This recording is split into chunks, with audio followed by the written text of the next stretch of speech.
Good afternoon. Good afternoon, ladies and gentlemen. Welcome to the Geneva Press Club. Welcome to those following online as well.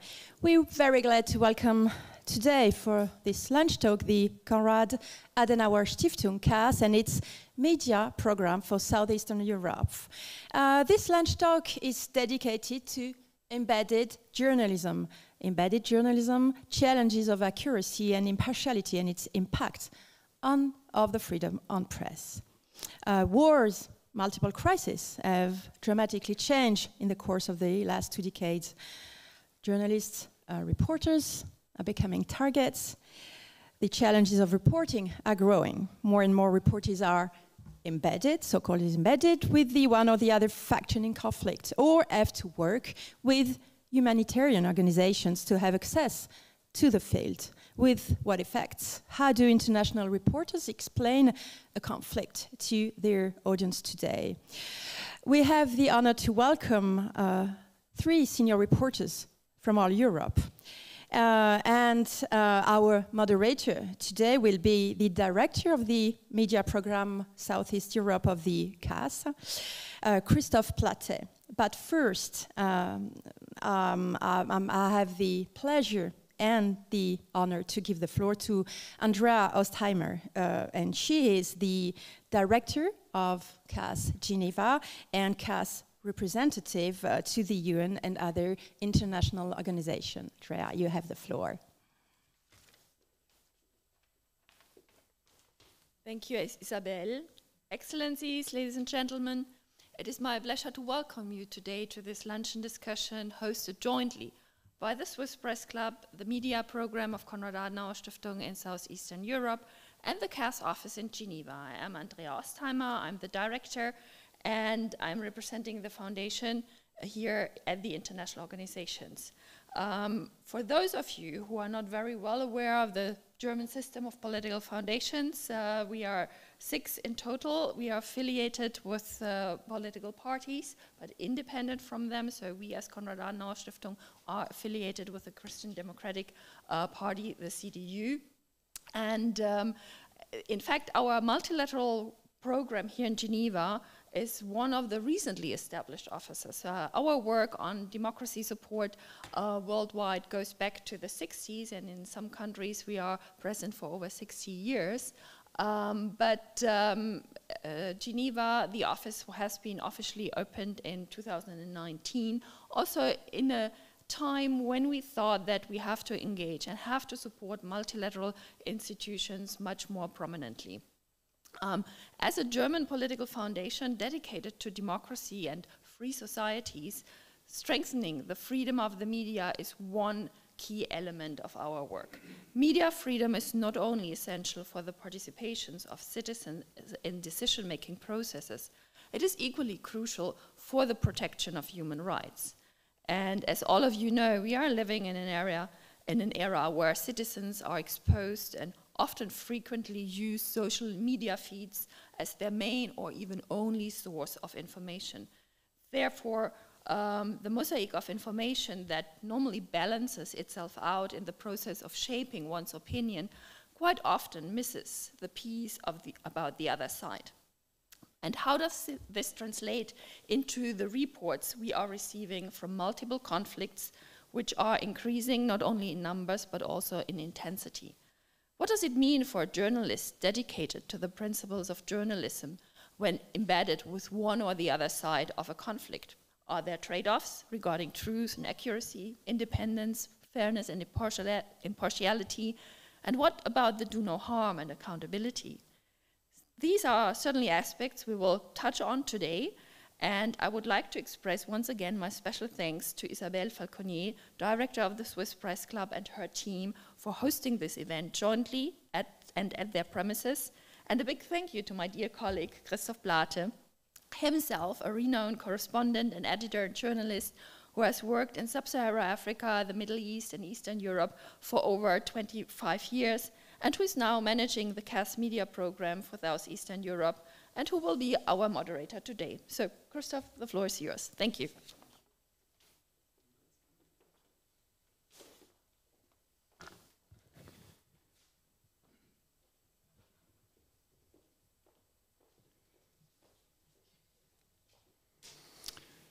Bonjour, mesdames et messieurs, et bienvenue à tous. Good afternoon, ladies and gentlemen. I'd like to welcome you here in Geneva and online to our discussion on the situation of embedded journalism, challenges of accuracy and impartiality. In the next up to 90 minutes, we are going to have interesting conversations and debates in which we will try to analyze how media and reporting has evolved over the course of the decades. To be embedded increasingly smacks of taking sides, being partisan, especially when the journalist does not indicate or say that he or she travels with US forces or with the IDF, the Israeli Defense Force, with the Ukrainian army, or for some of us with the FPR, the Front Patriotique Rwandais, during the genocide in Rwanda, which, by the way, started today, 31 years ago. All three of us on the panel are experienced war and crisis reporters. And I calculated that in total, we have more than 100 years combined experience here on the panel as war and crisis journalists. Many of us, the three of my guests and myself, have covered places like Somalia, Rwanda, Sierra Leone, Iraq, Syria, Afghanistan, Ukraine, the former Yugoslavia, particularly Sarajevo. And all of us have stayed sane somehow. But that doesn't stop us from doing a lot of thinking about how the work is being done, how it was done 30 years ago, how it is being done today, and how the work and the challenges of the work and the expectations have changed, which has to do with the change of ownership in media, which has to do with the change of media consumer habits, and whether this has had an effect on the way one can fulfill one's journalistic duty, that is to keep the public informed. We have now planned that in the next hour and plus we will give each and every panelist the opportunity to give a short glimpse of his and her work and their thoughts, after which we will have a discussion with you, the esteemed audience. And therefore I would like to welcome Amra Abadžić from Sarajevo, Michela from London, and Jessen from Essen.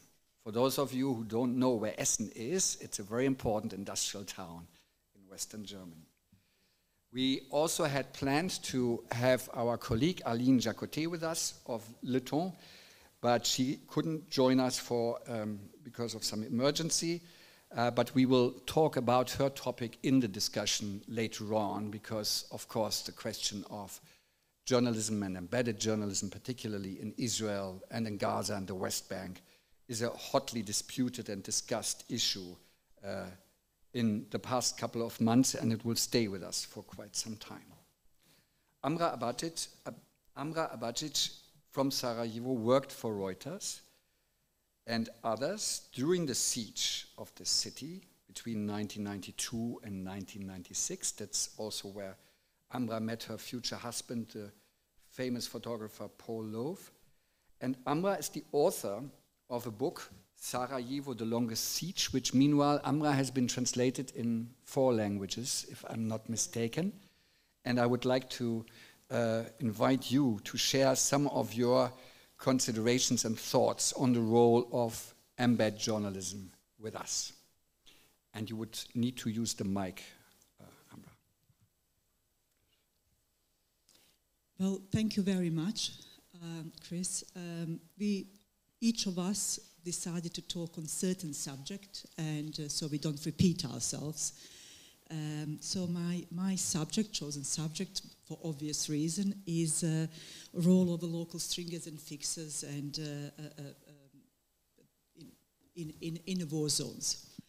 As Chris said, my name is Amra Abadžić. I was working during the war in Bosnia, in Sarajevo particularly, from 92-95. I worked as As a journalist, translator, fixer, I didn't work as a stringer, but I did work as a very close with local stringers, obviously. So when we talk about the role of a local person there, before I start even on any professional challenges, I would like first to point out the kind of immediate danger having a local person with you to help and guide you.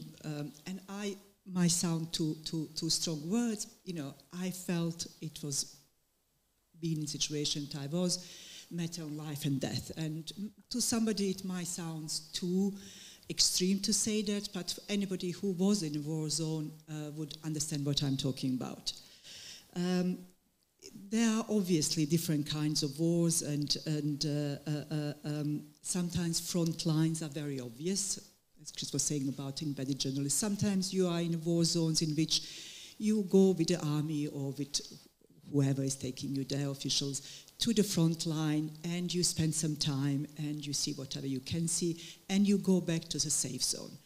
There are those kind of wars. There are also kinds of wars that are fought in towns, and Sarajevo was one of those. Sarajevo, as some of you obviously know, lots of you were there.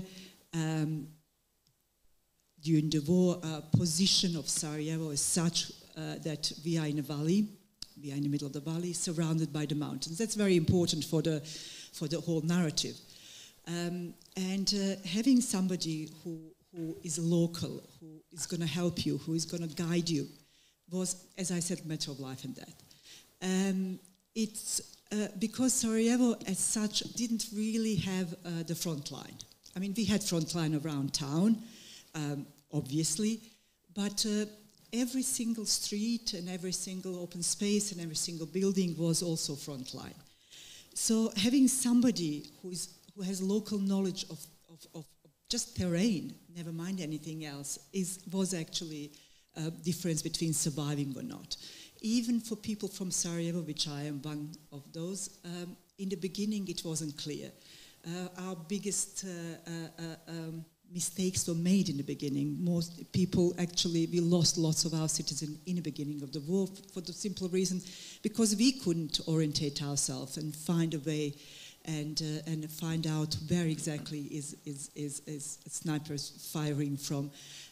Shells are another thing you can hide from them, but so you know. But snipers, snipers actually you do have some choice, and you need to know where you are.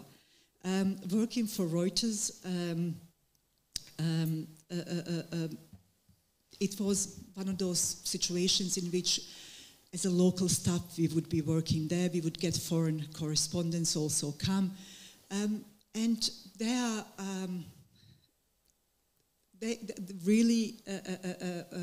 them agreeing to listen and to be led by local staff and to trust local staff. Their life depended on that. The ones that were more experienced, more knowledgeable, more,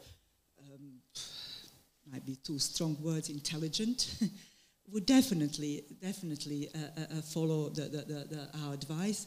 But we did have situations which usually younger journalists, younger photographers, younger people would come, and I guess they had something to prove to themselves and would kind of go places and in the end get seriously injured within a very short period of time.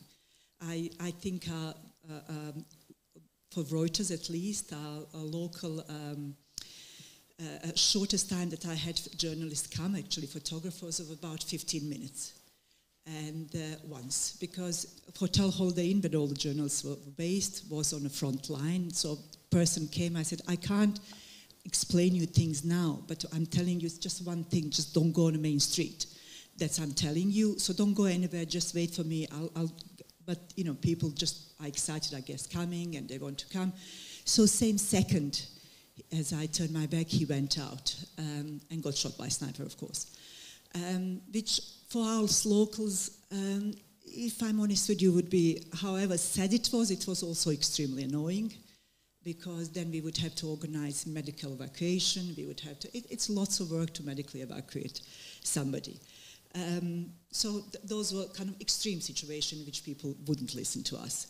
We, apart from life and death issues, we would obviously organize smooth running everyday operation of the agency, meetings, interviews, translating. Local stringers with their vast knowledge of subject matter would be incredibly important. Events, stories, etc. that foreign nationalists wouldn't even know much about, wouldn't have much knowledge about. I was also supposed to say something about how appreciated we were as a local journalists, fixers, translators. Well, it's kind of complicated matter. Being local is never same as being foreign and any place. It just goes with the territory. I mean, some people are slightly more upset about it, some people are not. I'm one of those people who realize it from the beginning and that it is what it is. It's really not even that complicated why that is the case. It mostly comes down to money. It's not even a matter of how much you pay local staff and how much you can even have same amount of money paid. It's to do with, first, as I said, salaries, but then, as I mentioned a few minutes ago, evacuation. If you have somebody foreign being injured, you have to organize the whole medical evacuation. It costs lots of money. You have to organize hospital outside. You would have to health insurance. You would have so many things that, as a local person, as somebody living in Sarajevo, you wouldn't have. I'm not saying the big agencies wouldn't try to help in some way, but they wouldn't extend themselves to I mean, probably if you have such a serious injury that you need some outside help, maybe, but otherwise, in the end of the day, it would cost much less money. And it's simple, it's no grudges held, it simply comes down to money. And we had situations, as I said, in Reuters, because I worked for them, and I'm absolutely sure it was the same with all other big agencies, that there was a period where we had 3 people from Reuters injured. There was one journalist and 2 photographers. So we were left completely just 2 of us, local staff working there. And I remember having conversation, because we had satellite phones at the time at Reuters office, and I could feel that kind of fear of them sending anybody else. They were like, oh my God, this is getting really serious, and this is getting complicated, this is getting expensive, and this is getting too much for us to handle. So suddenly they reached decision, for a while at least, that we are perfect there on our own, that we don't actually need anybody else. We are running office as good as anybody would. As I said, it's to do with local staff not being that demanding. Reason also a recognition of the role of local staff. Again, for me, that was not an issue. Will I be recognized? And years later, would I be recognized? As Chris said, I did write a book about a siege of Sarajevo many years later. The reason being that I felt that really it had to come from somebody who was local. I was somehow, because it's very sensitive subject matter and it was very difficult to deal with it. For a long time, I didn't really deal with it. And for a long time, I felt like what I did then, in Sarajevo at least, was enough. I was, of course, paid by Reuters, but even if I wasn't paid, I felt I would have done the same thing. In my mind at the time, I was slightly delusional, and I felt from the day one to the last moment that if we were to inform the world about what is going on, then very swift reaction would happen. It will be intervention. We felt that from the day one. I'm not saying that I was completely wrong. It took only 4 years and more than 11,000 people in Sarajevo dead, but there was intervention. But I felt very, very, very strongly that is my role to do. I spoke language. I had knowledge on local matters. And I felt it was my role to help, to, contribute to the story and to pass on information. That reason is also why I wrote a book. Because there were actually quite a few books written about Sarajevo, but then I realized many years later it has to be written by somebody local, by somebody in that position, because there were a group of us, exactly local translators, stringers, journalists, who were working in every area of the world war in Sarajevo. Most of the people in Sarajevo, for obviously right reasons, they wouldn't really experience fraction of what we would, that small group, because everybody in the war had their own task. Somebody was in army, somebody was in hospital, somebody was working, but only local stringers, journalists, people like that would actually be one day in a press conference, one day in hospital, the same day in hospital, in morgue, in frontline, with all due respect to the foreign journalists, they would come and go. They experienced it. Some of them stayed for a really long time. Without them, there would never be any intervention. Just us writing the stories would just never be enough. But they still didn't feel, however much they felt that town, they didn't feel town as their own. Because it wasn't. They didn't have family there. They didn't have friends there. After they finished work, they didn't have to go rush to see their family and collect the water and collect the wood to get fire and worry about feeding their family. So there's a whole aspect of that is missed if you have just somebody who comes from outside and who, in the end of the day, can just take a ticket and leave, or if it gets injured, just will be evacuated. And hence, the reason why I felt it has to be written by somebody, and it was recognized as value, has value because exactly of that reason, somebody who was there and experienced every single side of that war. And it can only be done by somebody who is actually from there. Thanks very much, Amra. Can I just continue by asking, you very vividly described now what the foreign reporters were missing, like rushing home to see if the family is safe, to provide, like in a Sarajevo situation, for water and firewood, and so on and so forth.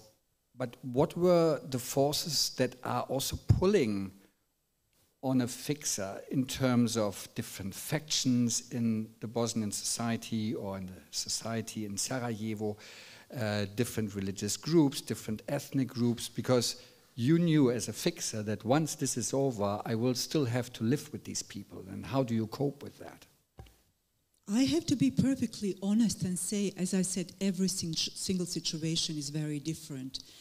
But I did not have those moral dilemmas there. And in the beginning of the war, it came to the point of people were coming, they were like, we were going to represent every single side, and what religion are you, and how you are. I felt the best way is just to let be. People who would come in Sarajevo, foreign journalists, I felt it was very wrong to push people and say, well, this is how I feel, this is what my people are. I felt just by being there, and I was proven right, just by being there, it will be very clear very, very soon. That idea of not taking sides, that idea you have to represent everybody in the same way. Yet, if I'm honest with you, because you have this town that is under siege, and people of every single nationality, religion, whatever belief, are in the same. I mean, snipers do not distinguish between shells either. Between somebody being Muslim, somebody being Orthodox, Catholic, you can't actually say who is what. We don't have religious diversity. I mean, we don't have we have religious diversity, but we don't have color diversity or anything like that. So, honestly, it's impossible. How would you possibly say who is what? And so we all felt we are same. And very soon in conflict, I think all the journalists who came, they were like, okay, this is what's happening. It was more, if I'm honest, it was more UN that was causing a problem, and I talk about it in the book. I think there was this huge pressure on them to do something. It was obvious for anybody who was there in Sarajevo for 2 minutes. There was this town in its heart of Europe under siege, and it's been besieged, and people are shooting. It's starving population. It's not much more than that. It's nothing more clever than that. But UN felt somehow, because there would be then huge pressure on them, why don't you do something? So they tried to shift that into, well, this is one of the most effective UN operation when it comes to distributing humanitarian help. And we would be saying, well, we wouldn't need your humanitarian help if it were not under siege. And I remember, and I talk about it in the book, that there was the Bari, I forgot his name now, he's not even important. We would have these briefings in PTT building with UN officials, UNPROFOR at the time. And he said, well, basically, I don't like a name siege. I don't like the name siege, and I would like foreign journalists not to call it siege. I would like to say something like, Serbian forces have advantageous position. And that's kind of crazy things in which we were dealing with. Also, we thought that all the problems, nobody was ever confronted, attacked, or anything, but we were really sad about it. We thought UN forces were there to do something. We used to call them Strumpfs. I don't know, that's kind of cartoon character, blue ones with blue helmets. Why? Because they just came to write down from position that and that was fired, and then every morning they would give us a briefing how many people were killed. So, I don't need it. We can count that. So that was a problem. Similar situations that we have seen in Mogadishu or everywhere. I'm not saying we were unique, but we were shocked. Somehow we were expecting much more. But tell me, the term embedded. Yes. Did you use it those days? Not really, because it wasn't such a situation. Embedded is more. I kind of see it as kind of when you have this war. A situation in which you literally need army to take you to the front line. There was never, as I said, worked there for 4 years, unless we needed somebody to take us to the front line, and mostly because of our own safety, we wouldn't need army for that.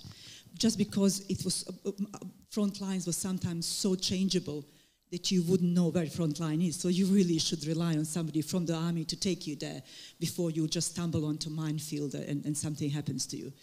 But the idea was not, it was not used in such a terms. Michela Wrong from London worked for the Financial Times and the BBC. She's author, amongst others, of quite popular and famous books like the latest one, Do Not Disturb, the story of political murder and an African regime gone bad on the government of Paul Kagame in Rwanda, or In the Footsteps of Mr. Kurtz, living on the brink of disaster in Mobutu's Congo. Another one is It's Our Time to Eat, on John Gitsongo, the Kenyan corruption whistleblower.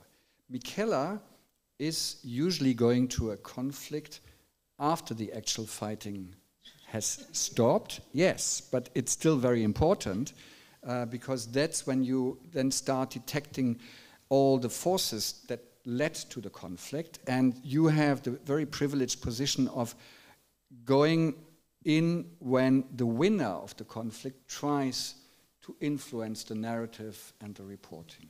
Over to you, Michela. Thank you, Christoph. I hope this works, yeah? In this particular instance, 31 years ago, I was in Kinshasa as a stringer for Reuters at the time, and we heard that the plane of Juvenal Habyarimana, the Rwandan president of the day, had been shot down over Kigali. And 3 months later, my bureau chief said, you speak French, can you go and cover Opération Turquoise, which had been ordered by François Mitterrand, the president of France. And the troops were going in to save lives. It wasn't really defined how they were going to do that or which lives they were going to be saving. So I was part of many, mostly French journalists who tagged along behind the French army because it was safe.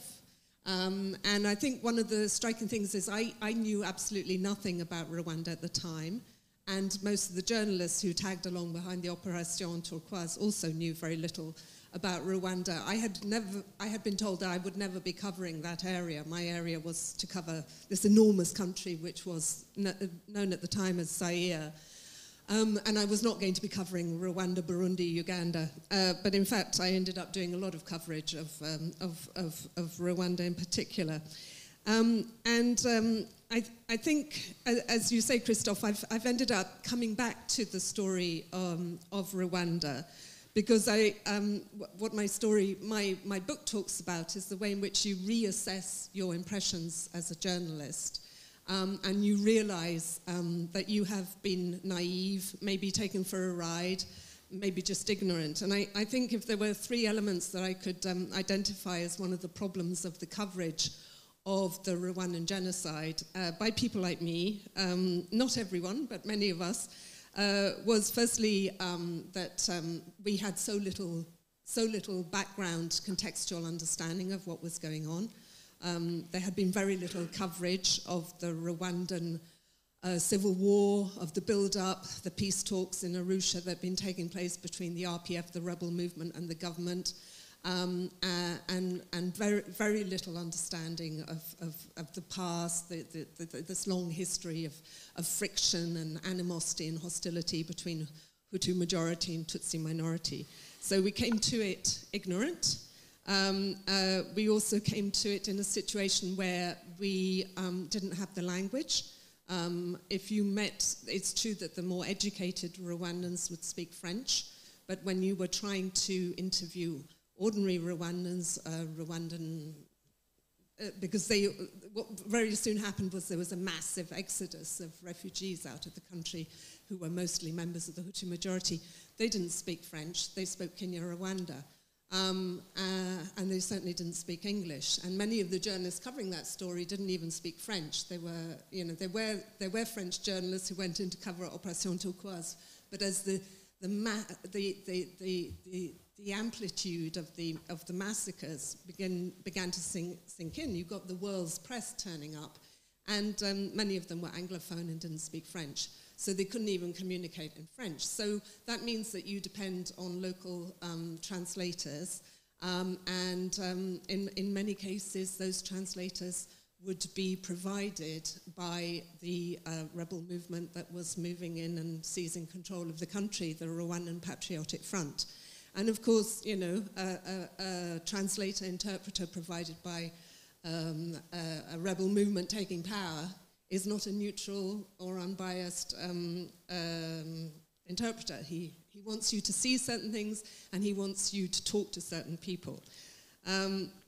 So those were two of the key advantages. The other one was safety, because Rwanda in those days was a pretty hairy place, and although white people were often protected just by sheer dint of their skin colour, people did shelter behind either the French army or later on the UN forces that were in the country, or the RPF. And again, that means it's a barrier. You can't just wander around finding out what has happened. And it means that there's something between you and the real story. What emerged from the Rwandan genocide was a picture which has been very, very difficult to challenge or dislodge, of a rebel movement that went in, this amazing leader, Paul Kagame, who arrived like a sort of knight on a shining white horse, like the horse we have outside this building, put an end to, ended the genocide, ended the violence, saved his country, and rebuilt the country from the ashes. And if you go on Google or look at any story that's been written by somebody who hasn't had much space and maybe doesn't know that much about the background, that is the picture that you can still read. What happened, that this man, Paul Kagame, is the sort of the shining white savior of the country, and a visionary African leader. I wrote this book, Do Not Disturb, because I no longer believed that story, and I also felt guilty that I had been one of the journalists who had spread that story around. I was triggered to write it by the fact that I saw that Paul Kagame was killing members of his own Tutsi ruling military elite. One by one, people who had fled the country, had denounced him as a dictator, who had set up opposition parties in exile. They were being targeted, they were being assassinated, or attempts were being made to assassinate them. And I noticed that nobody was really reporting that story in great detail. But there were other reasons that had made me feel very, very uneasy and unhappy with my own past coverage of the story, because what had emerged was increasingly we were hearing about massacres committed by the RPF before they seized power in 1994, about massacres committed inside the forests of Congo, hundreds of thousands of Hutu refugees hunted down by a rebel movement supported by Rwanda and also Rwandan army soldiers. And also, what emerged was, apart from a wonderful UN investigation into what happened in Congo, a very, very complete, detailed investigation that you can read online anytime you like. But what we've also been seeing is a flood of memoirs written by Rwandans themselves who lived through this period. And they challenged this very simplistic narrative that we've been sold about, you know, the RPF and Paul Kagame, because many of them are Tutsis who were killed, who had members of their families killed during the genocide. But they will also say, my grandfather was killed by RPF rebels when they were coming in. Or they will sort of, they are often members of the Hutu population that fled into Congo, ended up walking across hundreds of miles, ending up in central Congo in places like Kisangani, and they were hunted down, and they have written the memoirs of what happened to them. So this very simple narrative has been challenged by the people who lived through it.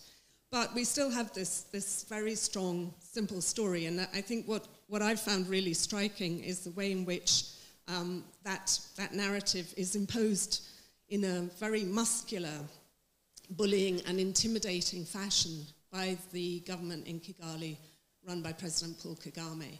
And they use many, many different methods. Like one of the things I've been saying to you, I've used the phrase, the Rwandan genocide. You are not allowed to say that in Rwanda. You have to say the Rwandan genocide against the Tutsi.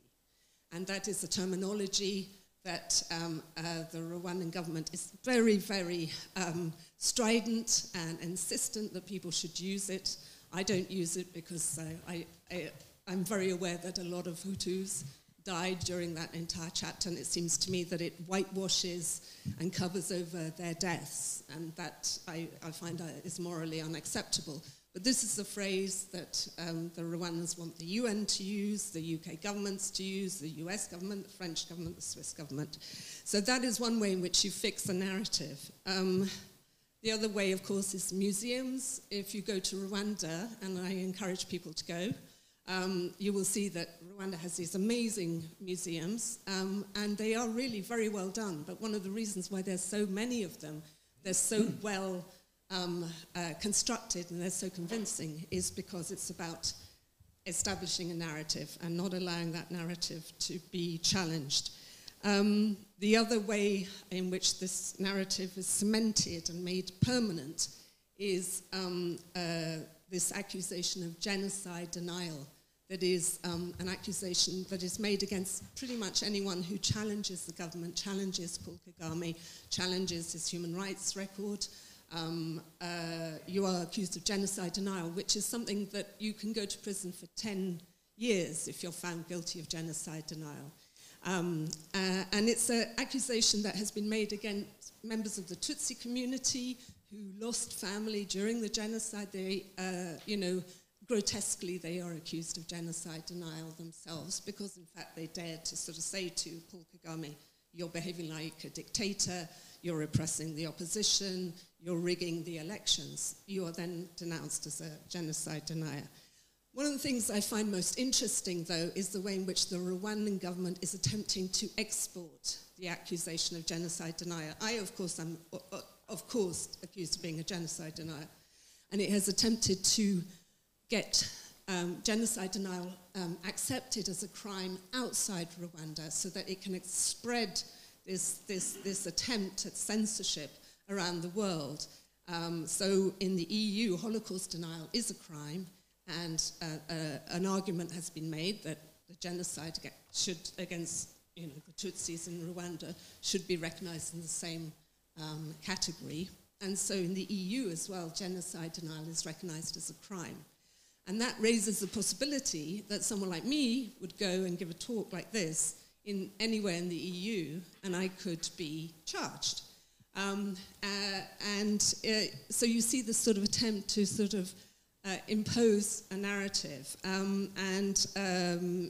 Recently, a Cameroonian French writer called Charles Onana, whose work is extremely controversial, and I have to say I am full of criticisms of his work, but I thought it was a very worrying thing when he was charged in France of minimizing the genocide in a French court, and he has been found guilty.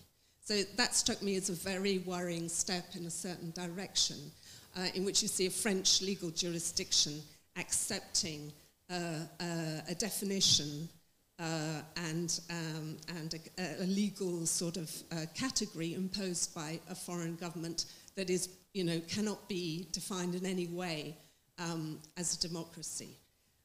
The other thing just recently in Paris, I'll just close it off with this, is in Paris there was supposed to be a concert to call attention to what's happening in Congo, where we're seeing another rebel movement supported by the Rwandan army invading the country, seizing territory, many thousands of people being displaced, many thousands of people killed by this rebel movement supported by Rwanda, and supporters of the Congolese community wanted to stage a concert in Paris. And the local authorities, they had chosen April the 6th, which is obviously a very sensitive day because that's the day that the plane came down. That's the day where that triggered the genocide. And April the 7th is the day that people start commemorating and mourning the dead in Rwanda. So it was a controversial choice of date. But what you saw was the local authorities in Paris saying, okay, you can't hold this concert to support the victims of what's happening in Congo.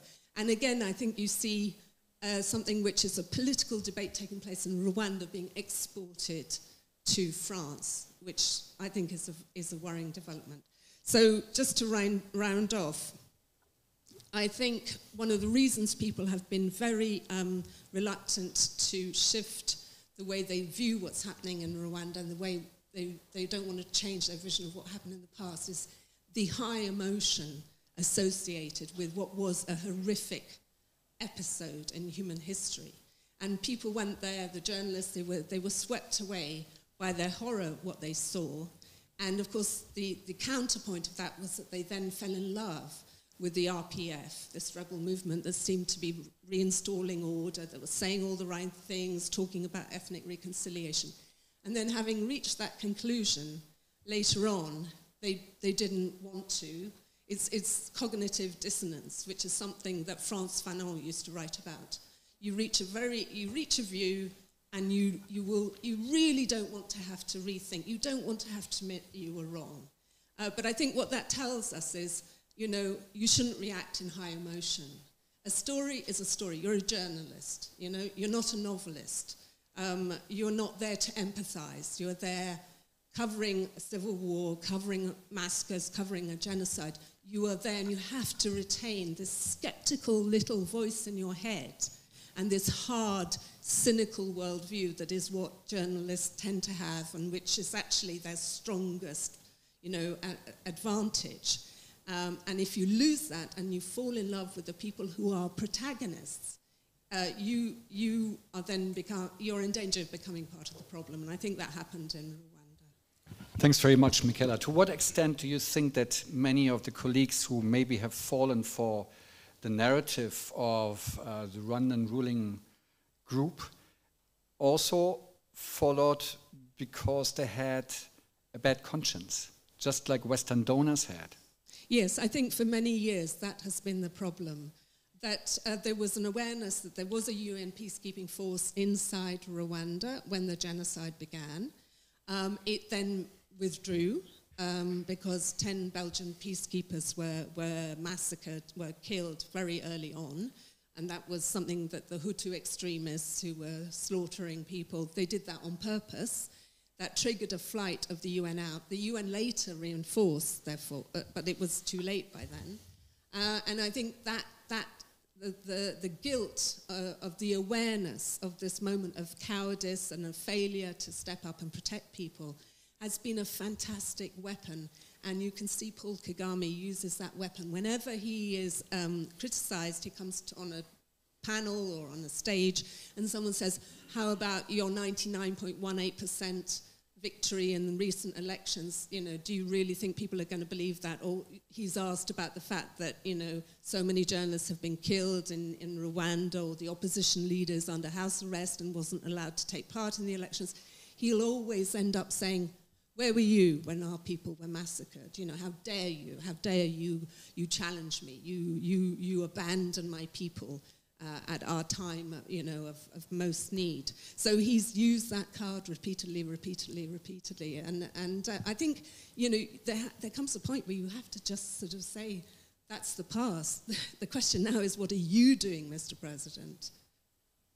I think this debate that you have initiated years ago about journalist behavior during the Rwandan genocide and thereafter, and their ways of how to deal with the Rwandan regime, is a very important discussion that does not only apply to the case of Rwanda, because journalists, reporters are also human beings, and they like to take sides or to show empathy with the ones who are the victims. Yet it's very important to continue this conversation, self-critical reflection about how do we behave, how do we distance ourselves, how do we make sure that we are not taken for a ride. Yes, and I think what I notice is some people who follow Rwanda and Africa, you know, consistently for the last 30 years, they've sort of recalibrated and reassessed what happened in Rwanda then and what is happening now. And often I think some of the worst coverage I see is written by journalists who were in Africa in the 1990s, covered the Rwandan genocide, fell in love with the RPF, and then they went to get away and they covered other stories because they were international journalists and they worked in other areas and they maybe never came back to Africa again. And then they go back and they do one story. And they are still wearing the same glasses they wore back in 1994, before all these revelations about massacres in the forests of Congo had been published, before the UN investigation, before all these memoirs by Hutu. You know, they haven't read any of those things. So they're still wearing the same glasses. And then I think you see some very naive coverage. I would also like to encourage our viewers online to send us questions, because later on we are going to have a discussion and we would like to include your comments and questions.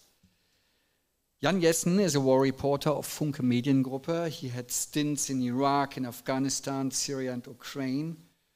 Most notably, I think you were in Kiev when Russia started attacking Ukraine. You were in Kabul, coincidentally, when the Taliban took over, and Western forces left without any protection for reporters, let alone for the population.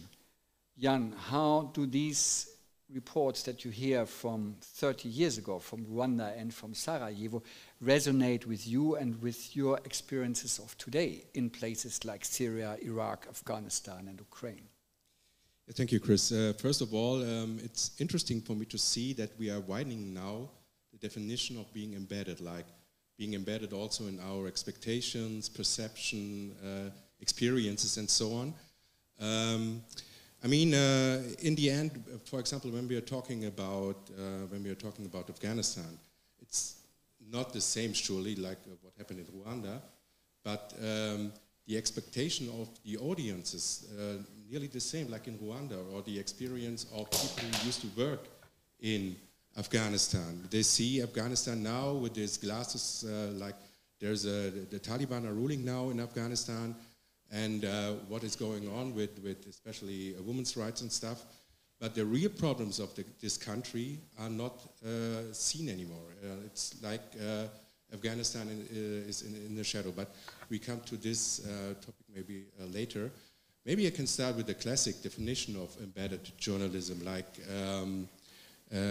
how challenging the ethical problems are when we are, as journalists, working with the army. And I think even when you have this classical definition of embedded journalism, you have different levels. Like, for example, Christoph mentioned the war in Gaza.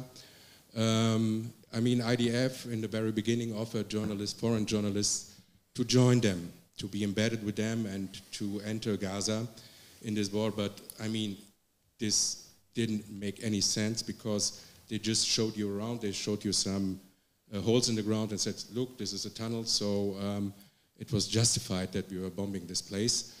And but you couldn't even speak with normal civilians in Gaza.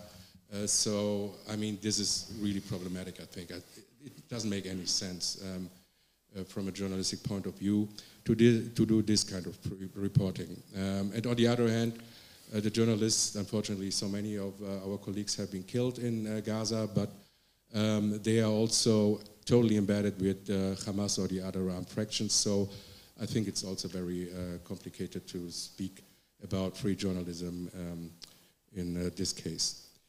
But when we are talking about Ukraine, I've been, since the beginning of the Russian invasion, I've been in Ukraine, I would say, nearly 300 days now.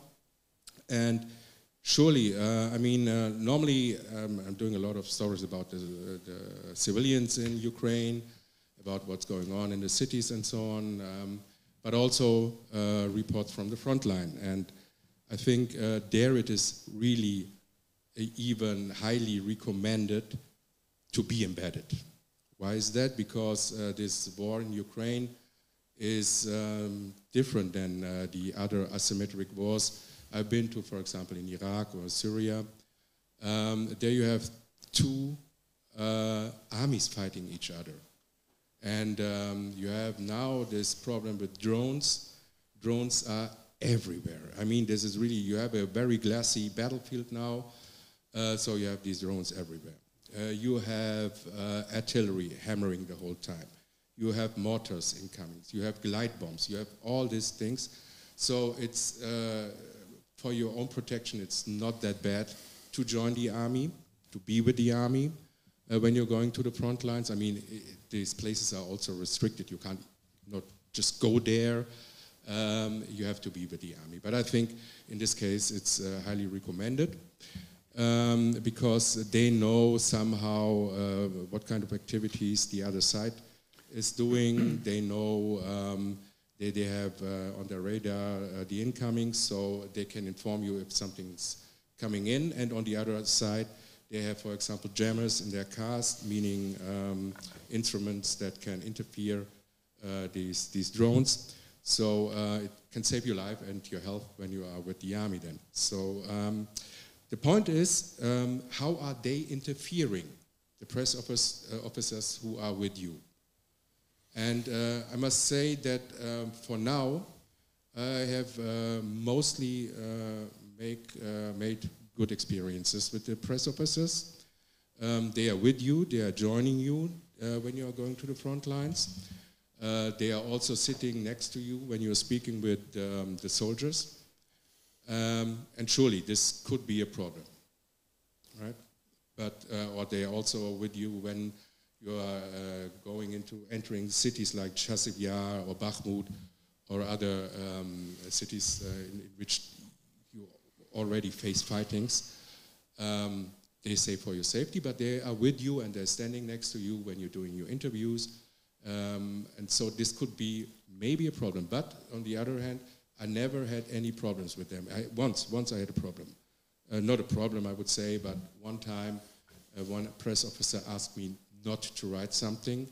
And this was the case when I was in Orychev, it's in the southern theater.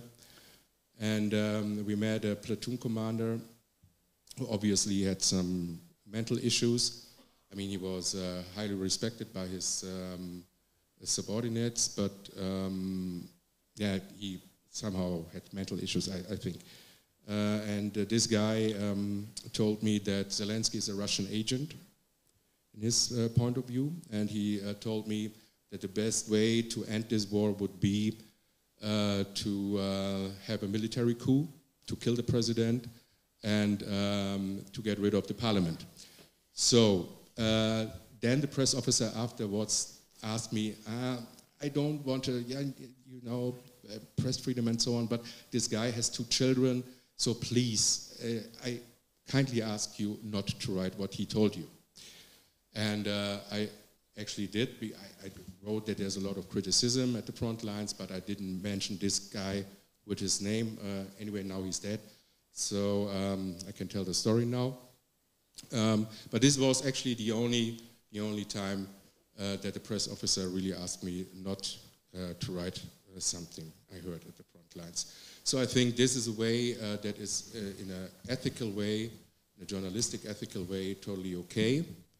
I mean, we are living now in times where you have your press vest, and it's not really protecting you, it makes you a target, right? I mean, especially when you're coming closer and closer to the front lines, you have on the other side snipers, they are hunting journalists. So it's good to be with the army, I would say, in this case.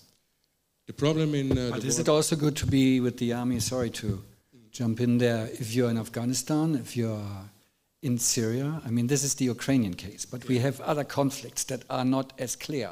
Yeah. How do you deal with that?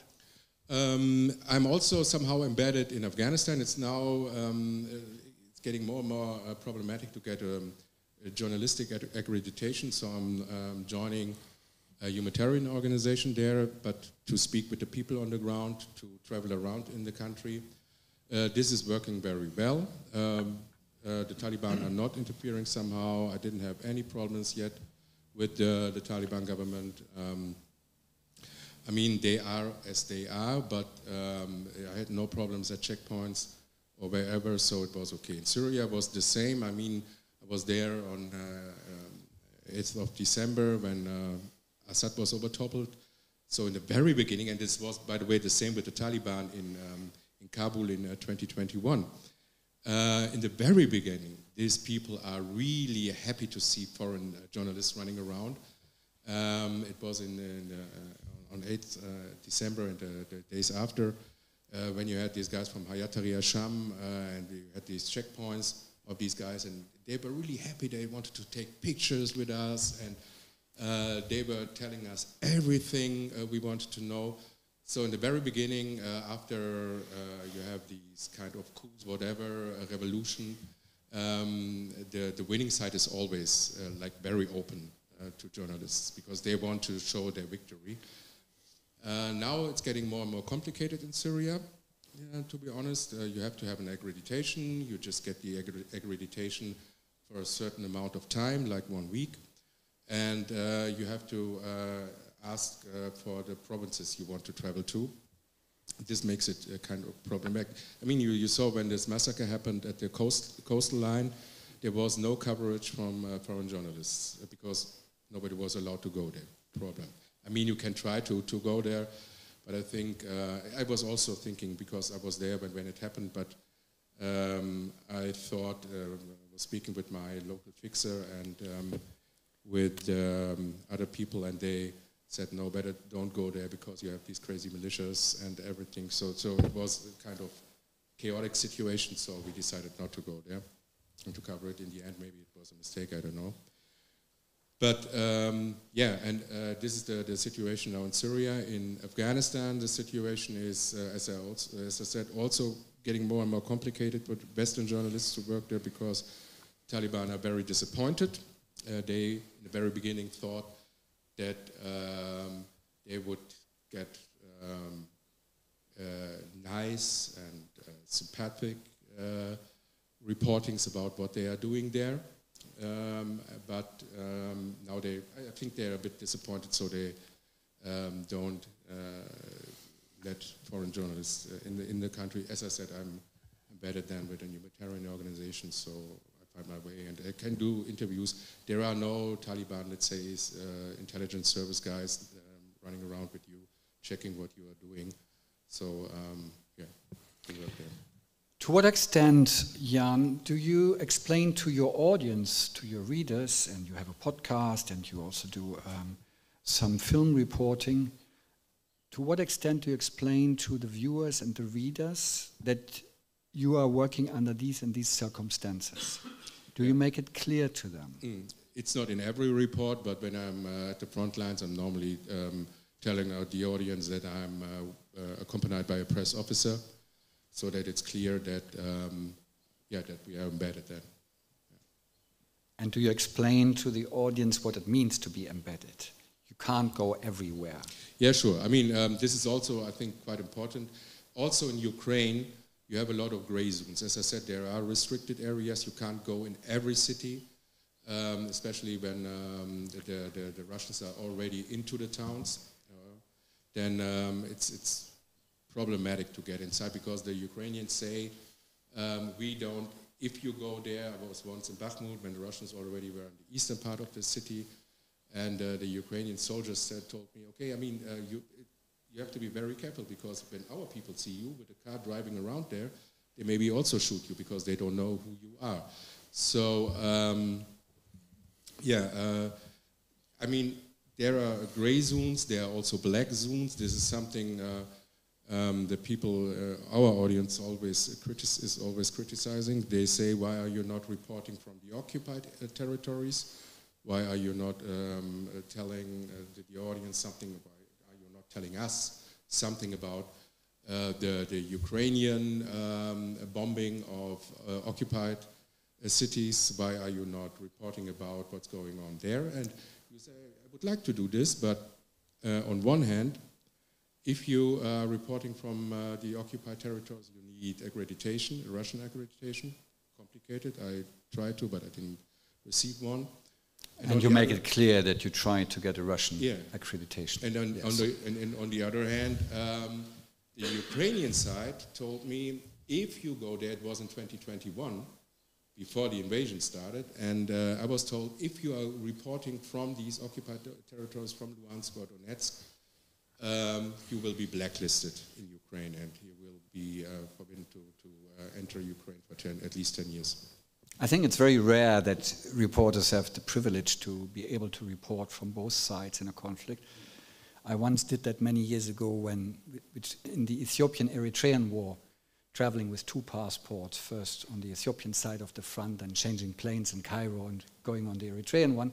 And another opportunity not so long ago when I also traveled with 2 passports and I went to Israel, to the Golan Heights, and reported from there, and a week later I was on the other side of the Golan Heights on the Syrian side.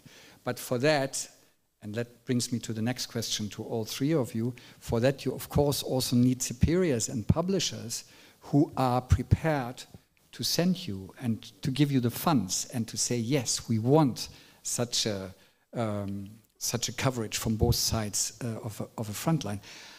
How difficult do you, Jan, and also Amra and Michela, find it to convince people who employ you or who pay you for the kind of work that you are doing, be it in publishing, be it in reporting, to tell them that it is important to tell this particular story from a region in the world that is maybe not so close to the hearts of our audience?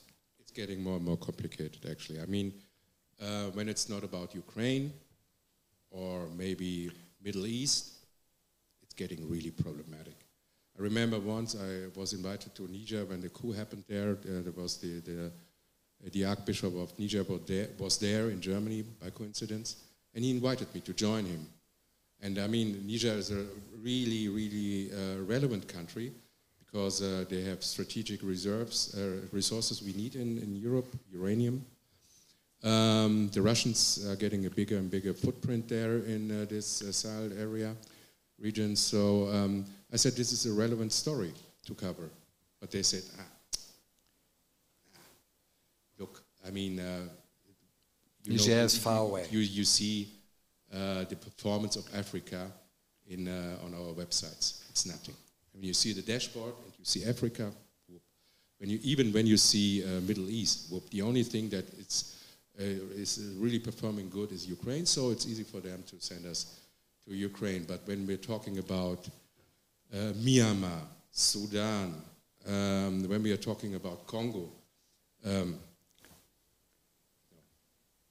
and this is really Michela. a problem. Thanks, Jan. Sorry, but on the other hand, I mean, we used to speak about this in Africa as well with our African colleagues. That one problem is that war reporting or conflict reporting is quite expensive, right? So you won't see people from Africa in Ukraine, even from South Africa. You won't see in Ukraine, meaning the audience there is somehow blind because they don't have, all the news outlets in Africa don't have access to what's going on in Ukraine because it's on one hand expensive, but also on the other hand maybe also not that interesting for them in Africa. So, but Ukraine is a very bad example because the CAS media program brought 3 African editors-in-chief to Ukraine. Yeah, once. Yeah, but once. Not the outlets, right? But at least there are attempts. But of course, in general, you're right. Michela.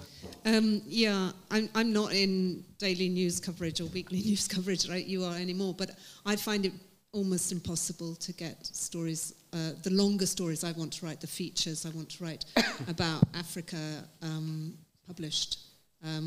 It's incredibly difficult. And I find it so ironic because it is much easier now. It's expensive to cover a war, but it's much easier now to get information because so many Africans have mobile phones. You know, in Congo, I think 63 million people have mobile phones now. So you can get the information. But the interest is not there. And I have, at any given moment, I have 4 or 5 long feature stories I want to write, which are, you know, and have a news element, but going deeper on various African hotspots, and I cannot get commissioned. And I sort of feel as somebody who's written 5 books, so people know I can write. They know I can write in a way that is pleasurable to readers to read, and I still can't get commissioned. And often when I'm talking to other writers, they're astonished and they say, if you can't get commissioned, you know, who can? And recently what I notice is I tend to think I'm British, and I know that most of the British media is in a constant financial crisis now, and, you know, all sorts of well-respected old titles are sort of going bankrupt, like The Observer. It's just been bought and we'll see if it survives. But I always tend to assume the money is in America, and American writers, American journalists, they're okay. And just recently, 2 American journalists who, like me, are writing books and doing longer, in-depth journalism, they wrote to me and said, I can't get a publisher to commission this book on an African subject. Do you have an agent? Do you know a publisher in the UK who might be more interested? And I'm sort of thinking, you're an American writer in one of the most, we don't expect to hear these kind of complaints coming from America. You know, as British journalists, you always tend to think American journalists are in a better situation. Yeah. So I think there's a lack of interest. It's Gaza and Ukraine, and there's no interest for anything else. Amra? Well, I don't know. I think the world works in mysterious ways. I'm just one of those people who has been through so much when it comes to war and everything. There are people. There's no sometimes reason or rhyme or reason why things are interesting to people. Why not? I mean, obviously, the Bosnian Wars was quite interesting because it was hard in Europe and it was all kind of. But it's also accessible and things like there were lots of journalists there. Then now is Ukraine, and then it will be. It's simply people's interests are very flaky. It's as simple as that. And as Jan said, it's also to do with financing it and sending journalists, and it's quite expensive, and and especially if you don't have feedback back that people are interested in it. And sometimes I sometimes just despair, but on the other hand, I kind of understand it is what it is. You can't make people follow some story that they will not follow. Currently, of all the wars and everything that is happening in the world, Trump is most interesting. So, if you write something about Trump or put some pictures or say, every morning we all wake up and put CNN or BBC or whatever to see what other miracle he came up with. And I'm the one to blame, also I can blame myself for that, because that's first thing that I'm looking for, like what strange things that happened today. And that's just how it operates, unfortunately. It's very difficult to and also I have to say that, people's memory, saying that something happened 10, 20, 30 years ago, to me as a historian, it happens yesterday. But for most of the people that, they don't even know it happened. I'm actually quite shocked sometimes, not upset. I'm never upset about any reporting anymore. I'm just given up on what people say. But when war in Ukraine started, all the, CNN, considering that CNN had such a wonderful coverage in Bosnia, and Christiana Vampur was there, and she's actually, I consider her friend, and she did lots of wonderful things. And then you had these reporters from CNN saying it's first time on European grounds since Second World War, something like this is happening. And I'm like, it's not actually, and it was very well covered, and it happened. But when you say something happened 10, 20, 30 years ago, memories are so kind of, sometimes they are for political reasons. As I said, when I try to promote books where I feel it's important. So one of the places that I go, I went to Serbia, to Belgrade to promote it, and that was just a few years ago. Obviously not on the main street because I'll be probably stoned, but in some NGO organization and things like that. And then you have all these young people, they're not to blame, it's just political situation is like that. Come in and say to me, this is a miracle, this is amazing. I'm really kind of politically quite aware. I never heard of something like that. And we are kind of like, few hours, I'm drive with a car. There's obviously lots of, political reasons for that they are not allowing, but if you want to know, you will find out. But on the other hand, so I said there are several reasons. One is political, one is, people, younger people, they simply don't know. There was some not to kind of put everything on America, but there was some research saying, how many Americans heard about Holocaust, and something like 48% never heard it happened. So we have to, as a historian, I feel that very strongly, we have to somehow keep bringing up things that are important without being upset that people don't actually know about it. But I just wanted to challenge the idea that it's normal that we are only interested in certain foreign stories. I think news values are a very artificial thing. Anyone who's worked on a newspaper, and I've worked on several, or been in a newsroom at Reuters or the BBC, they know that what journalists spend their entire time doing with editors, it's the editors, is like working out what the story is that day. What are we interested in as a human race? What is our society interested in? And there's something, it's a constructed concept. It's not natural, it's not inevitable. And when you only have to listen to the news every day to think, oh, it's interesting that they've chosen that story today. And when there isn't a big Trump announcement, you suddenly see these lesser stories from more obscure places, from Myanmar and places like that. Suddenly they rise up because the overriding obsession that everyone has with America that day was not fulfilled, so there was room for other. So it's a constant, it is up to editors and reporters to define what we're interested in.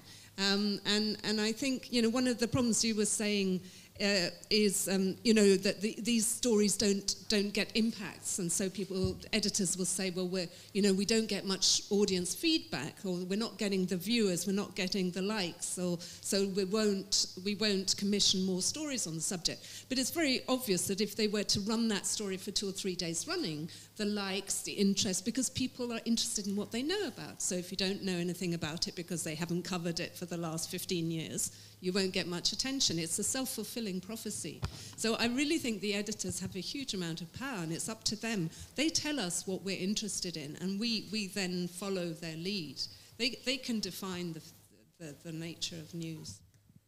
I think it's very important what both of you just said, to make the owners of media houses and editors-in-chief and others aware why it is important to have this story and why the story should be told, even if it's from a faraway place. I know it's getting increasingly difficult, but I think that's our duty also as reporters, as journalists, as correspondents.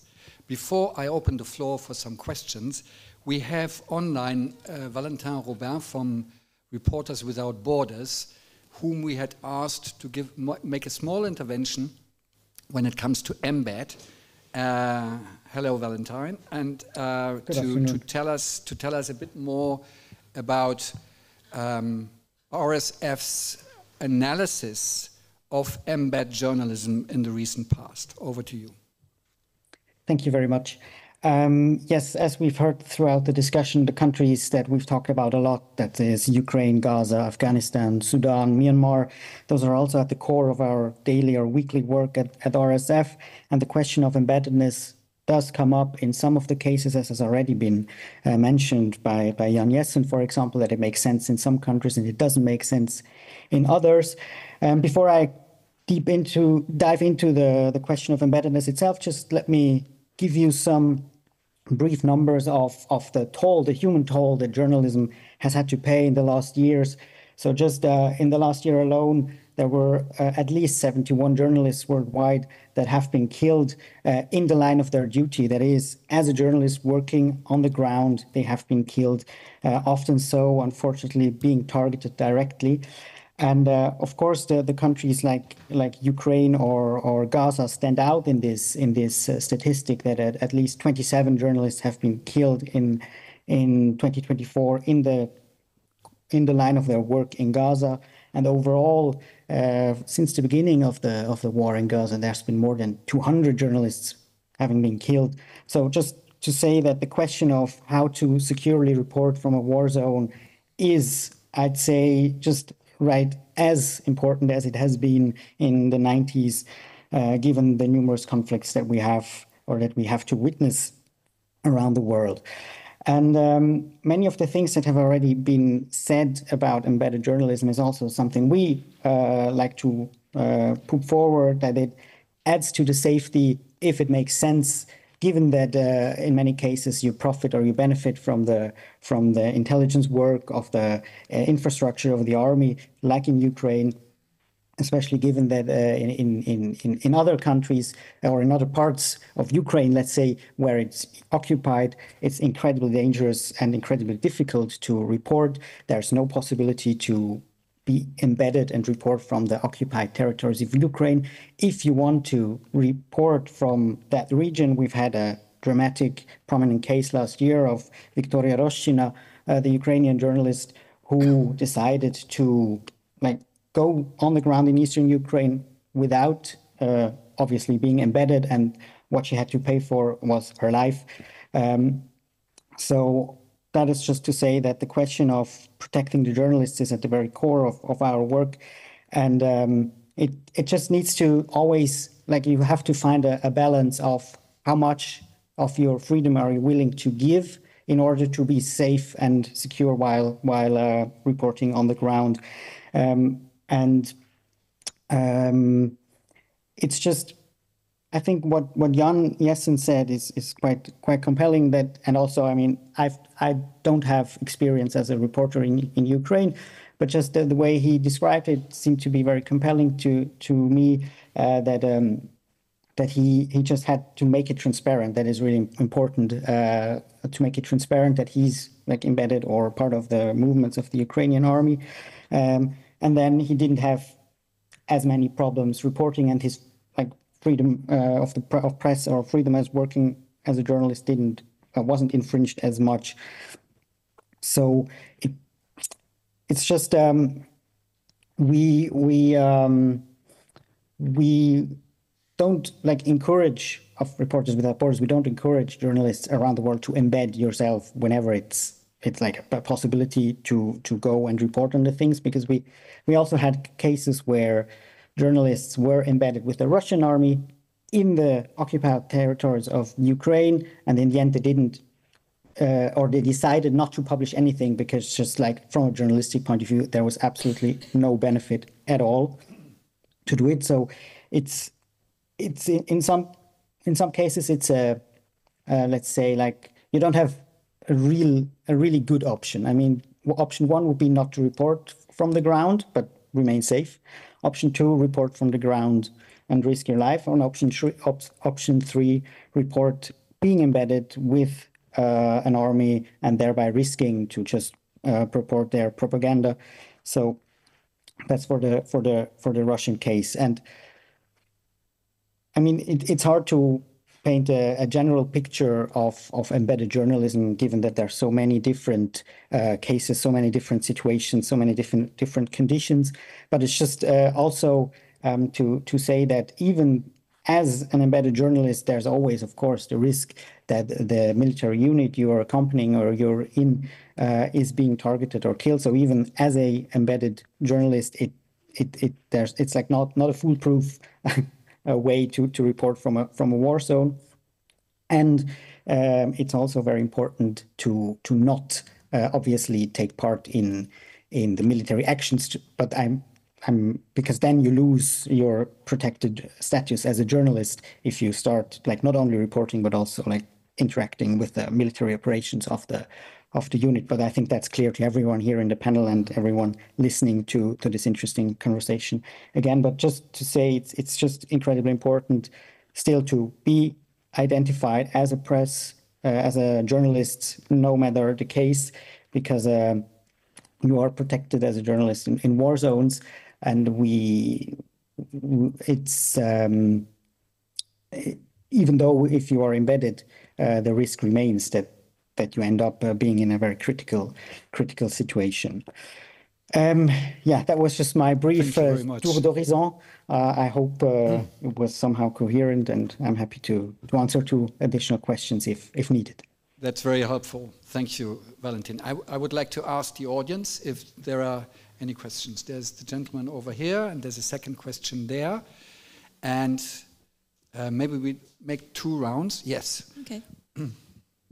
See. It's a very important debate. Thank you. My background is in conflict management, and we have to work with all sides.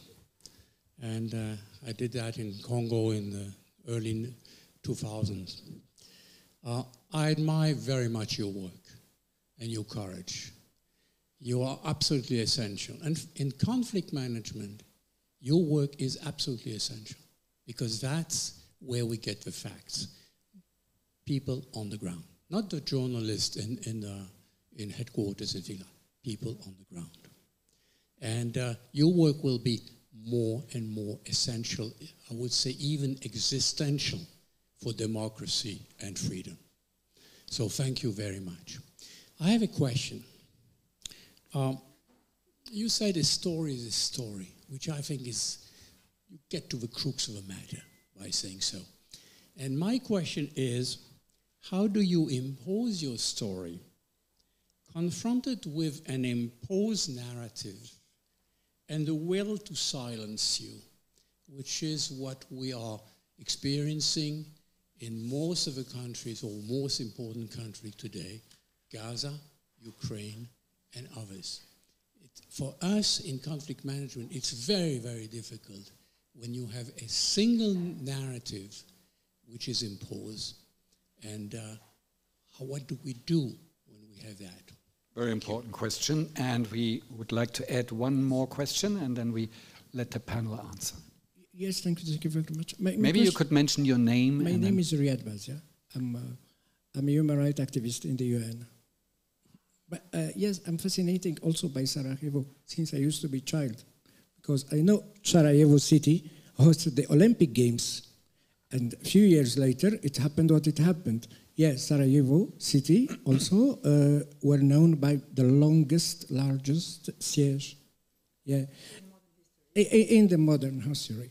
And all the word, I can say then all the word were complicity, because a few years later Sarajevo City hosted delegation of countries all over the world, and the world all were connected to Sarajevo City for the Olympic Games. So the Olympic itself, which is concept, which is under the international law, which is in the United Nations, international legal treaty, what is it? It is friendship between nations, between populations.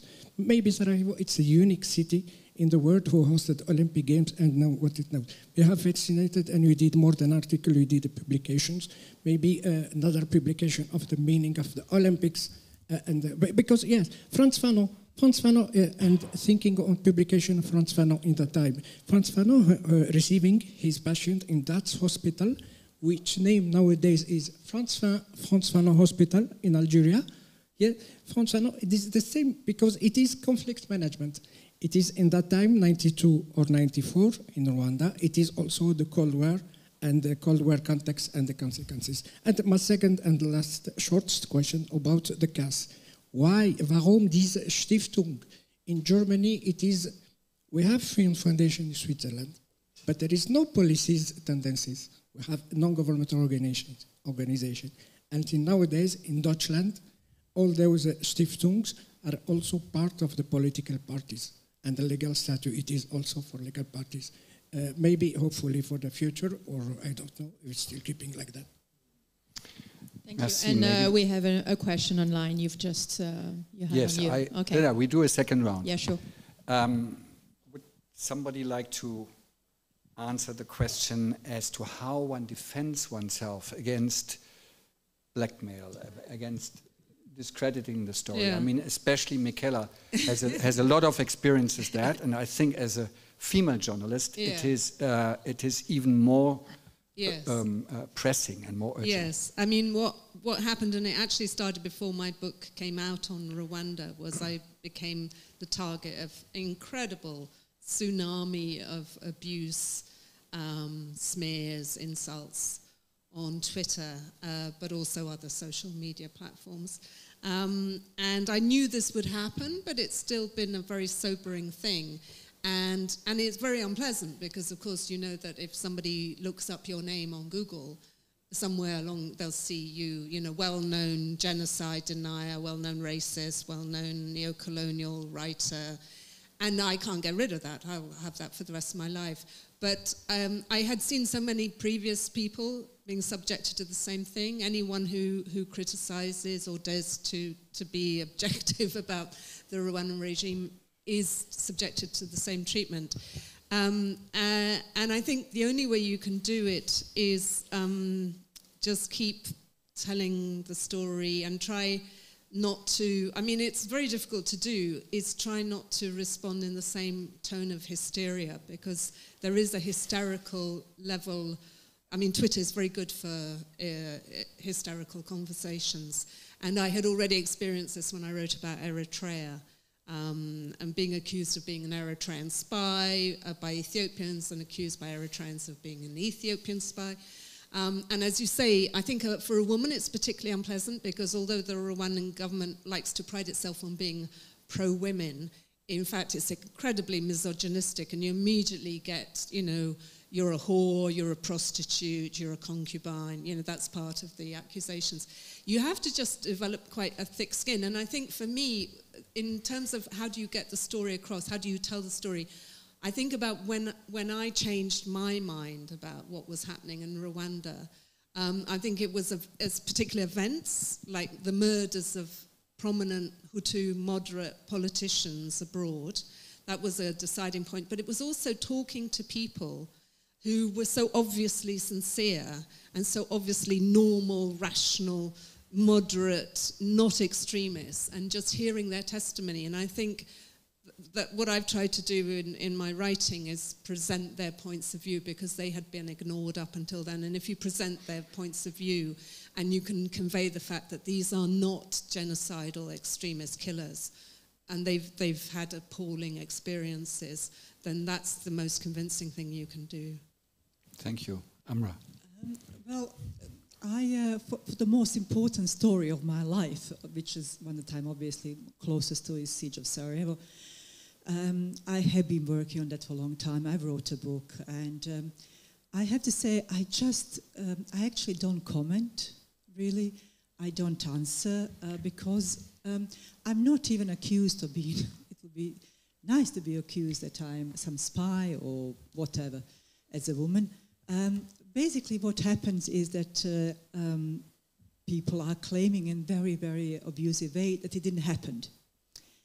There's a whole narrative in Europe and the rest, depending that basically didn't happen. It was all invented. We kind of bombed ourselves. We pretended it happened. No amount of footage of journalists, of TV cameras. Never mind. Okay, I was working for Reuters press, but we have Reuters news, obviously, and showing and all these thousands of people who were there and journalists could persuade somebody. And then I realized it's basically on a level of flat earthers. If you have people who think that the earth is flat and yet you can't persuade them, who am I to try to persuade them that siege of Sarajevo happened? If you are such a lunatic already that you, and I had actually even physical, I'm not saying attacks, but when I had my book promotion in London, of all the places, you get these agitators who come just for that reason, to get up and stand up and say, that is not true, it never happened. And I'm like, okay, well, I didn't react, other people in the room reacted, and you simply are so taken back, you don't know what to say. So I decided not to really say anything, because if you can't explain, it just, sometimes things are too crazy, and all the abuse and everything. I do get lots of abuse, and I get lots of, people calling me liar, crazy, whatever. But, I just kind of feel sorry for them in the end. Yeah, maybe that's a good way to deal with it. Can Michela, I just make one brief comment? Because Twitter is so much used now, sadly, as an instrument by repressive governments and states. What I find sometimes, when I have a spare hour or so late in the evening, what I think is quite helpful, and I hope it has an impact long term, is to what you notice is with Rwanda, what they run an army of trolls on Twitter, and you will see someone latching onto your account who has 3 followers, 0 followers, 5 followers. The account is anonymous. It has no real name. It has a picture of the president or a lion or the flag, and then they immediately insult you. They don't even respond to what you've written. And what I will do sometimes when I have a spare hour is I'll just say on Twitter, I say, you are obviously a state troll. You are a government employee. You work for intelligence. You work for the police. Because I honestly think a lot of people on Twitter don't seem to understand how the system is being manipulated by dictatorships around the world. So that's my little gesture. Because sometimes I hear people commenting about, well, you said something that seemed very unpopular or very controversial. You kind of go, did you notice who was reacting to what I said? They're not ordinary Rwandans. Those are people employed by the state. We have 2 more questions. The one is from Jon over there. But before that, there's one question by an online viewer. Sylvia Lyle is asking, to what extent has war and crisis reporting changed from times of Sarajevo and Rwanda due to social media? That's number one. Has social media actually changed the war and crisis reporting? Or one could also say, would social media have been able to prevent something like the atrocities in Sarajevo or something like the genocide in Rwanda? And then last question, Jon at the back. Thank you. My name is Jon Lidén. I reported on conflicts in authoritarian countries in Asia and Africa for about 15 years. And most of them were in countries with languages that I didn't speak. So I worked closely with translators or fixers all the time. And I'm sort of using a wide kind of definition of embedding here, because when you work with especially a government fixer or a government translator, you're kind of embedded with at least, a certain, there are limits to the challenges to the reporting you can do to some extent.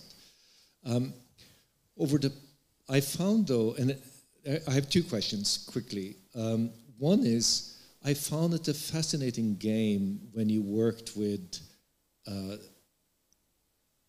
press officers of an authoritarian regime, that you actually could, if you played sort of a game of chicken and sort of cat and mouse with these, that you can actually do an awful lot of very good reporting, even if you are somehow embedded, because you actually use a lot of tricks and techniques to actually display things that may not be the intention. And I've reported from North Korea, I've reported from Eritrea, for Vietnam during some of the harder times. And it was actually quite a sport, and I just wanted to hear your comments on what you think the limits of that is. And the second is, I often found that you had, dramatically intense and very productive collaborations with the interpreters, with the fixers, with the guides that you had. And very often they expressed that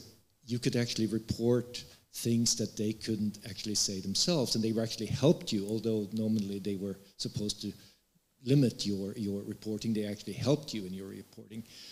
Over the past few years, there have been an increasing voice that foreign correspondents are redundant. You can't report on the country if you didn't live that experience, if you're not coming from that country, if you're not grown up in that country, or you fully understand the culture, or anything else is sort of neocolonial and somehow misunderstood. And I just wanted to, Amra, you have seen it from one side, the other, Michela and Jan have seen it from the other side. Just a few comments and reflections on that kind of problematic, which is becoming, or at least for a while, has been quite sort of vocal in the discussions around reporting from both conflict situations, but also any kind of foreign situation to the news outlets that you're working for. Thank you. Thank you. Jan, you took the microphone. Yeah. Thank you.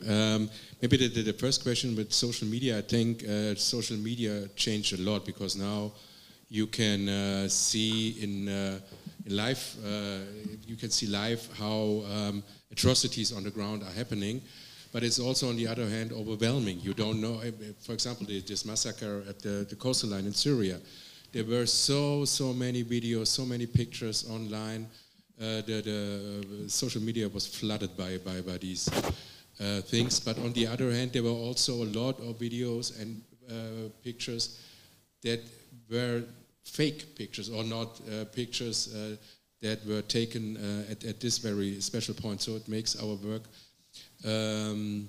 even more difficult, I think. But I think this is something the documentary guys or whoever have to check, or the fact checkers. I think we shouldn't be. When I'm on the ground, I try to not to follow the social media, not to see what's published in the social media about a bombing, or, for example, a city in Kreveri or whatever. I just try to get my own impressions, and this is also something regarding your question. I mean, fixers make me crazy when they are governmental fixers. We had one lady in Vietnam, and she was like, you were speaking with someone, you were asking someone something, and this lady was answering like 5 minutes, blah, blah, blah, blah, blah. And this the fixer or the interpreter said, she's good. And so this is something that makes me really crazy then. I mean, normally when I start working with fixers or with interpreters, I'm always recording what people are saying, and then I recheck it in Germany if I have the time. So I give it to some official translators in Germany. So when I see 4 or 5 or 6 times that this was accurate, then I know that I can trust this person. So yeah, this is the way I'm dealing with that. And as you said, I mean, you can also report from North Korea or from Russia or whatever. I think it's okay. I mean, they can't prevent you from smelling, from seeing, from hearing.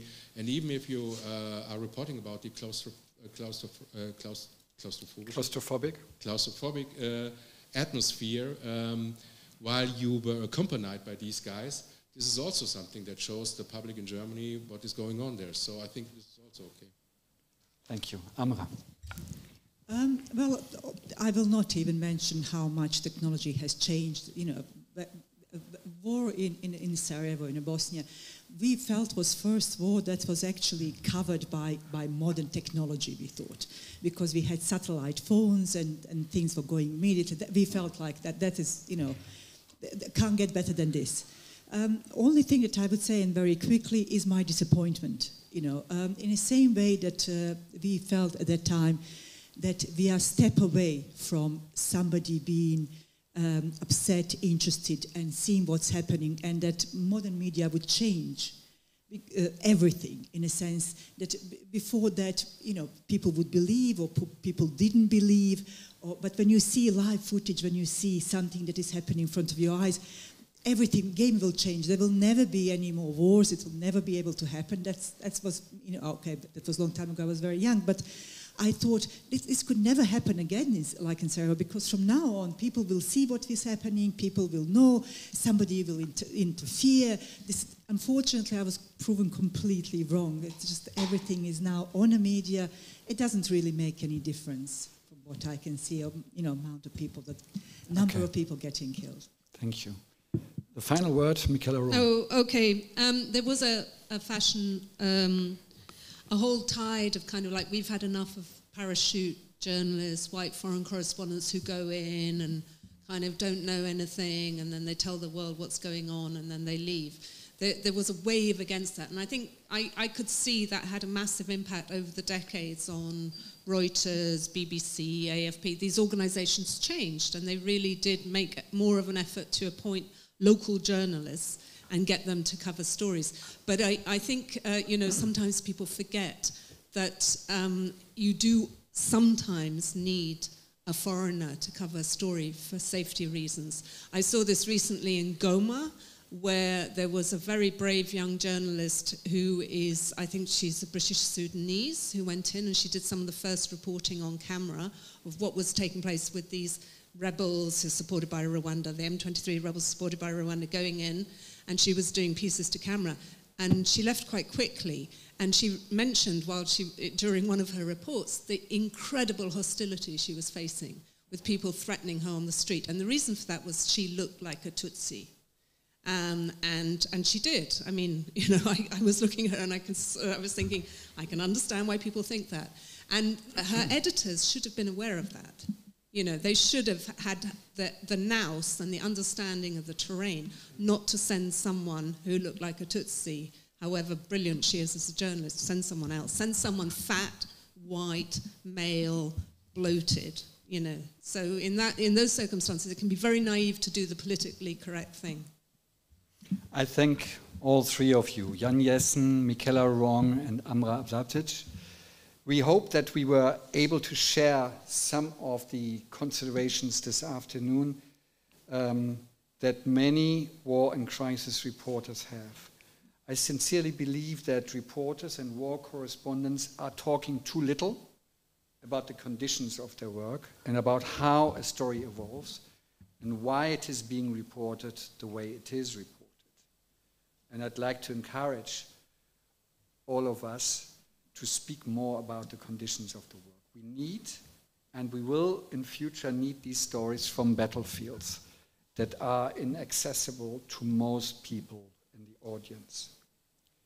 Too little is being reported from zones that are very difficult or too inconvenient or too expensive or too dangerous to access.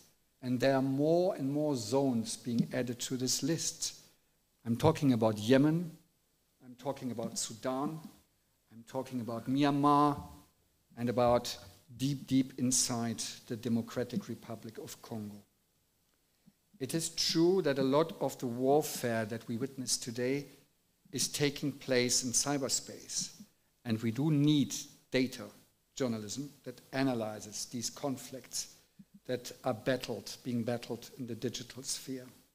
But we also need on-the-spot reporting and less remote analysis that just pretends to know. And I think that's where the media consumers can apply a lot of pressure and start demanding from politics, from director generals and public service broadcasters, from media house owners, that we do need such reports from faraway places, because they explain to us how the world is ticking, and they might even give some possible solutions. I'm thanking all of you here in the audience and out there on the screens following us. This luncheon took almost 2 hours, and I know for many of you it's really a sacrifice to set aside this period of time to be here with us. Thank you very much for that. And I would like to thank my colleague Andrea Ostheimer of presse-Geneva and her team for making this possible. And I would like also to thank Isabelle Falconier and her team of the Swiss Press Club. And I'm sure we shall continue this very important conversation. Thank you very much.